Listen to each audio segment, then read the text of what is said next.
ഈശോയിൽ ഏറെ സ്നേഹമുള്ളവരെ, സെപ്റ്റംബർ 14 വിശുദ്ധ കുരിശിന്റെ പുകഴ്ചയുടെ തിരുനാൾ ദിനം.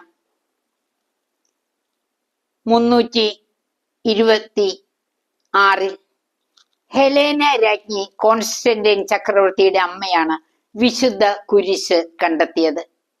കുരിശിന്റെ പുകഴ്ചയുടെ തിരുനാളിന് അത് ഒരു കാരണമായി. ആരാണ് കോൺസ്റ്റന്റൈൻ ചക്രവർത്തി?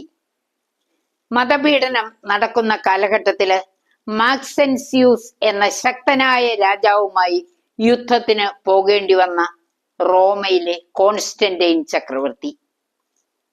പരാജയ ഭീതിയിലെ രാത്രിയിൽ ഉറക്കമില്ലാതെ നടക്കുമ്പോഴാണ് ആകാശത്തിലൊരു തിളങ്ങുന്ന കുരിശ് കണ്ടു.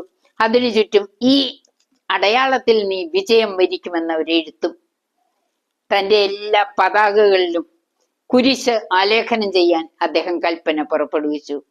വിജയം വരിച്ചു. അങ്ങനെ അദ്ദേഹം ഒരു ക്രിസ്ത്യാനിയായി മാറി. 313 മിലാൻ വിളംബരത്തിലൂടെ ക്രൈസ്തവർക്ക് സ്വാതന്ത്ര്യവും നൽകി.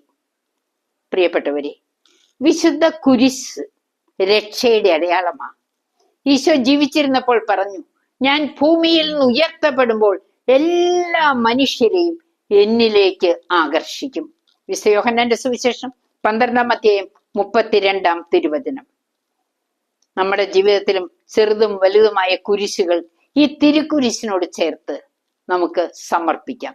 ദൈവത്തിന്റെ വലിയ അനുഗ്രഹം എല്ലാവർക്കും ലഭിക്കട്ടെ. വ്യാകുലങ്ങൾ പേറിയ പരിശുദ്ധമ്മ മാതാവേ, ഞങ്ങളോടൊപ്പം സഞ്ചരിക്കണമേ. പിതാവിന്റെയും പുത്രന്റെയും പരിശുദ്ധാത്മാവിന്റെയും നാമത്തിൽ ആമേൻ.